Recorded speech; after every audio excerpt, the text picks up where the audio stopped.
నమస్తే, welcome to reflection news. నేను శర్మ. మీకు మహిళల ఉసురు తగులుతుంది. విపక్షాలపై అమిత్ షా ఫైర్ కాదు, శాపాలు పెడుతున్నాడు అమిత్ షా గారు. ఎందుకు పెడుతున్నాడు? ఎందుకంత బాధ? మహిళా రిజర్వేషన్ బిల్లు లోక్సభలో వీగిపోవడంపై కేంద్ర హోంమంత్రి అమిత్ షా విపక్షాలపై తీవ్ర స్థాయిలో విరుచుకుపడ్డారు. భవిష్యత్ ఎన్నికల్లో మహిళల ఆగ్రహానికి గురికాక తప్పదని, వారి ఉసురు మీకు తగులుతుందని హెచ్చరించారు. బిల్లును తిరస్కరించడం మహిళలను అవమానించడమేనని ఆయన మండిపడ్డారు. బిల్లు వీగిపోయిన అనంతరం గెలిచామంటూ నినాదాలు చేయడం అత్యంత హేయమైన చర్య అని అమిత్ షా ఆగ్రహం వ్యక్తం చేశారు. లోక్సభలో అయితే వాళ్ళు గెలిచారు కదా ప్రతిపక్షం.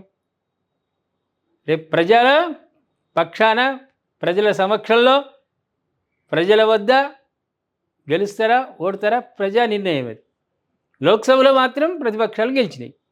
లోక్సభలో మహిళలకు 33% రిజర్వేషన్లు కల్పించేందుకు ఉద్దేశించిన రాజ్యాంగ సవరణ బిల్లుపై జరిగిన ఓటింగ్లో ఇది తిరస్కరణకు గురైంది. మొత్తం 528 మంది సభ్యులు ఓటింగ్లో పాల్గొనగా బిల్లుకు అనుకూలంగా 298 ఓట్లు, వ్యతిరేకంగా 230 ఓట్లు పోలయ్యాయి. అయితే రాజ్యాంగ సవరణ బిల్లు ఆమోదం పొందాలంటే సభలో 3/2 మెజార్టీ అవసరం కావడంతో ఇది వీగిపోయింది. ప్రధాని నరేంద్ర మోదీ కూడా ఓటింగ్ సమయంలో సభలోనే ఉన్నారు. ఈ పరిణామంపై అమిత్ షా ఎక్స్ వేదికగా స్పందించారు. కాంగ్రెస్, తృణమూల్ కాంగ్రెస్, డిఎంకే, సమాజ్వాదీ పార్టీ మహిళా వ్యతిరేక వైఖరితో బిల్లును అడ్డుకున్నాయని ఆరోపించారు. డీలిమిటేషన్, ఇది ఢీ అయిపోయింది అక్కడ. నియోజకవర్గ పునర్విభజన అనేది విషయంలో ఉత్తర దక్షిణాది రాష్ట్రాల మధ్య తప్పుడు ప్రచారం చేస్తున్నారని, దీనివల్ల దక్షిణ రాష్ట్రాలకు ఎలాంటి నష్టం జరగదని ఆయన స్పష్టం చేసిండు.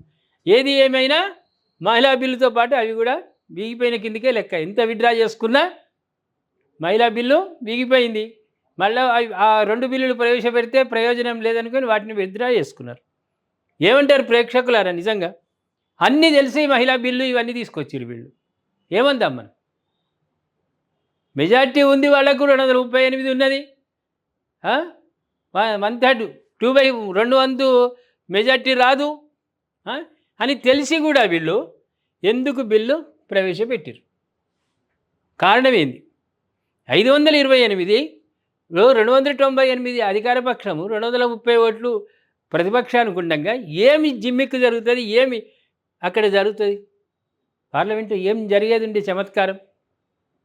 చాణక్య నీతి ఏం ప్రయోగించారు మీరు? ఏం ఫలితం వచ్చింది? ఏం లేదు.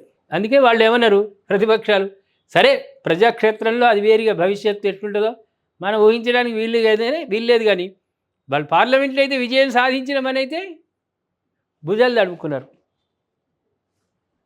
ఏమంటారు ప్రేక్షకులారా? ఇది ఎవరి విజయం, ఎవరి అపజయం?